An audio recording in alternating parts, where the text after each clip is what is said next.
Call of the Night is very famous for its atmosphere, for its vibe, but actually, I think that the plot in this anime is crazy. It's very well thought. Probably it's not that much outstanding, but it's really good and it's quite a rarity nowadays. And in order to explain all these plot details, all this foreshadowing that's going on there, I will be forced to reveal some spoilers, so here goes the spoiler alert. But because half of you mother lovers will probably watch this video anyways, I'll try making my explanation really vague. Nonetheless, there are spoilers incoming, so I admonished you. Now let's begin. And let's begin actually with the opening, because the amount of foreshadowing that was put specifically in the opening is crazy. So at the end of the opening, you see Nazuna-chan, the main character vampire, fighting with the detective, the woman who hunts vampires. And Nazuna-chan seems really angry, like there is even effects of fire, so she's enraged, okay? But detective, on the other hand, when Nazuna-chan rushes towards the detective to supposedly kill her, her expression is peaceful, very pacified. And first you think probably that's because she's so sure that she will win this battle. Like, if you've seen the first season, if you've seen some of the anime, you probably noticed that the detective is pretty cool. She knows how to do stuff correctly. Even if she's not as strong as a vampire, she knows her job. But something here just doesn't add up. Because look, let's watch the whole scene in the opening from the beginning. Nazuna-chan is attacked by a knife. She just dodges the knife. Then she's shot with a bullet.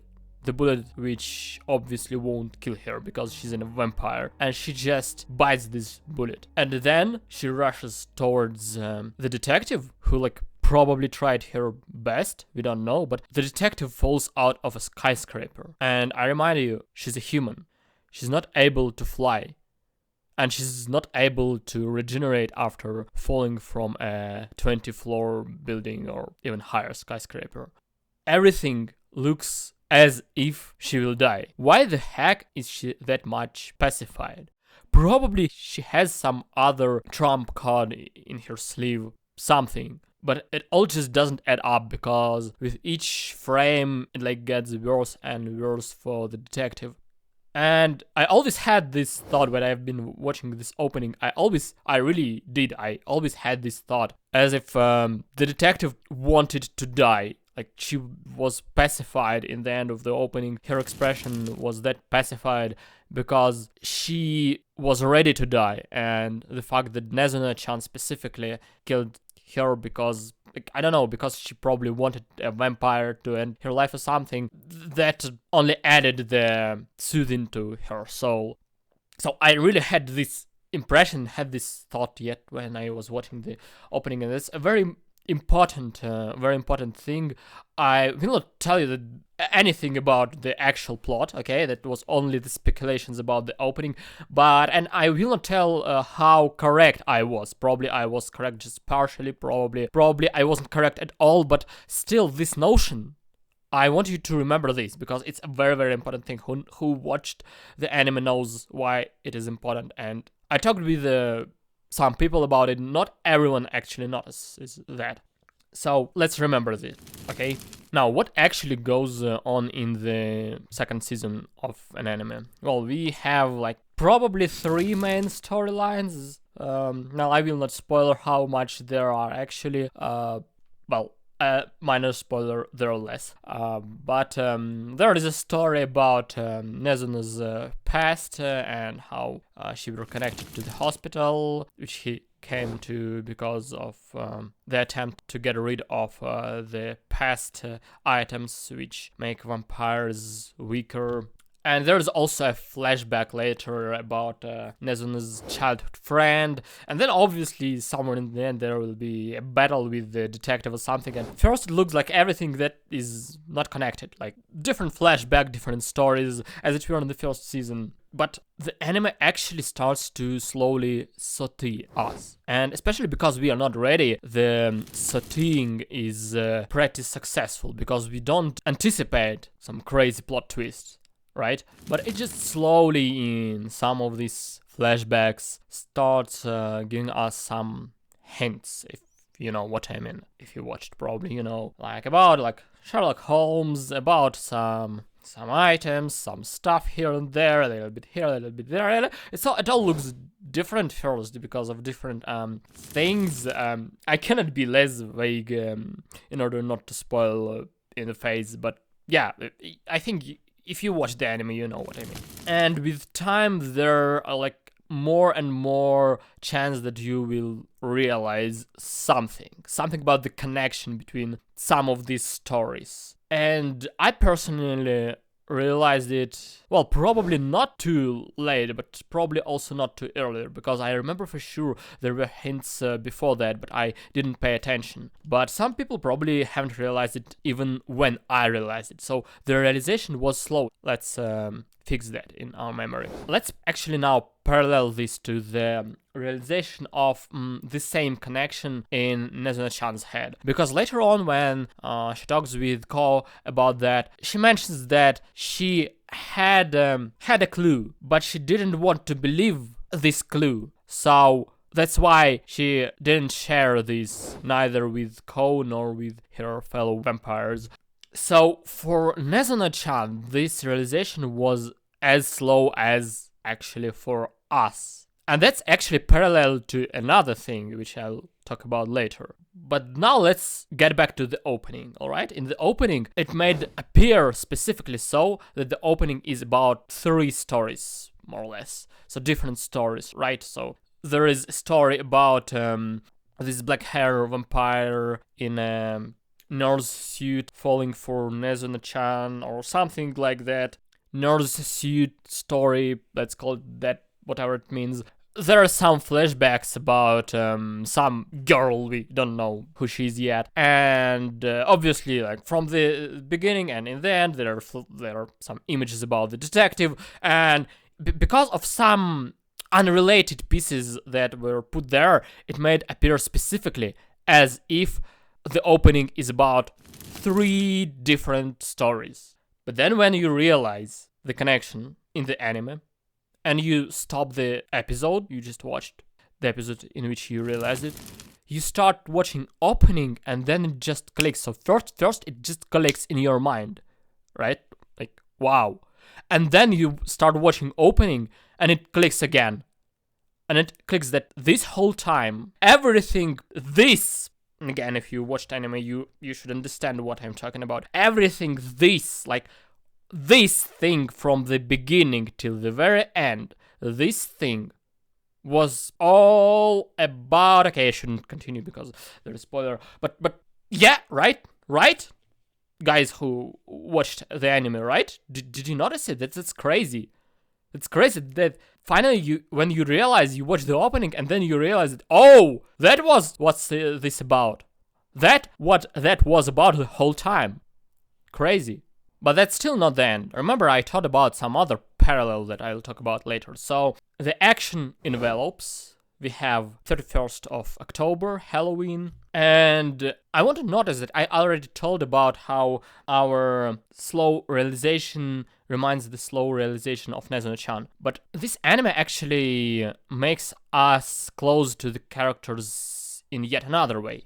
And it's not the parallel yet, it's another parallel. There are a lot of parallels, okay? So, in the beginning, at least in the beginning of the 31st of October in anime, I don't know about you personally, probably you suspected something, but personally me, and probably a lot of you, related to the detective in the same way vampires related to her. I even said out loud some of the phrases that vampires said, like, kill that bitch. So, I had the same feelings that the vampires had, because the anime made me feel these feelings. But then Ko actually realizes something, and we don't yet know in the beginning. Well, obviously, that's how plot twists works, it's nothing new. But Ko, despite his detective abilities sometimes are very infantile and funny, and it's rather a comedy than being a detective, this guy has empathy in him.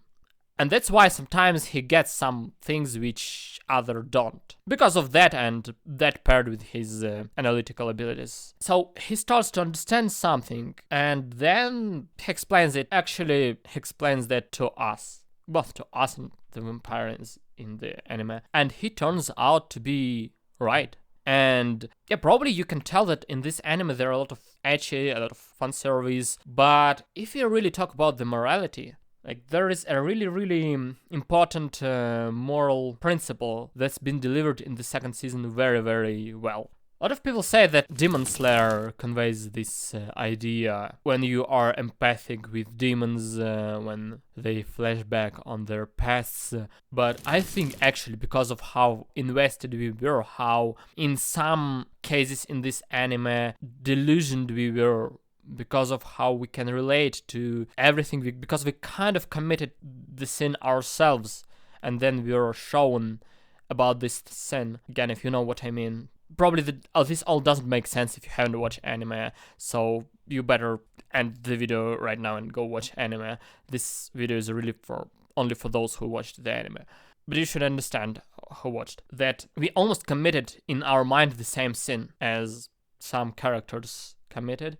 And then we understood that there were actually much easier way, because, like, okay, I'll give you one example, and again, I'll try to be vague. Let's say you're a superpower vampire, like a really strong vampire, whose strength is of no comparison to humans, and there is a human who really is a nuisance for you. But this human is weaker. Obviously, you don't have the equal stand in the fight. Probably he has some trump cards, but you bet on the thing that you will be able to kill him, right? You invest into that. You bet on this. So you're sure for yourself that you're able to kill him.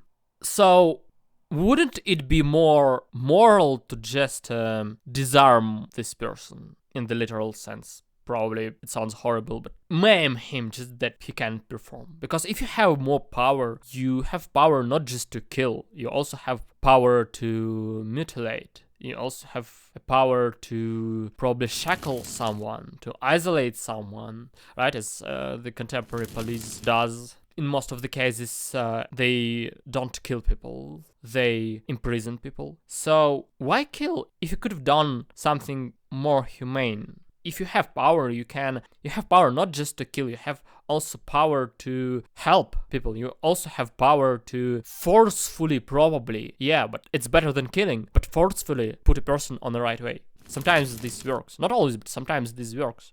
And it would be bad not to even think about it. But I digressed. It's just the point of how good this season actually delivers some points about human morality. I really liked it. It's an obvious point, but it was the delivery was pretty deep.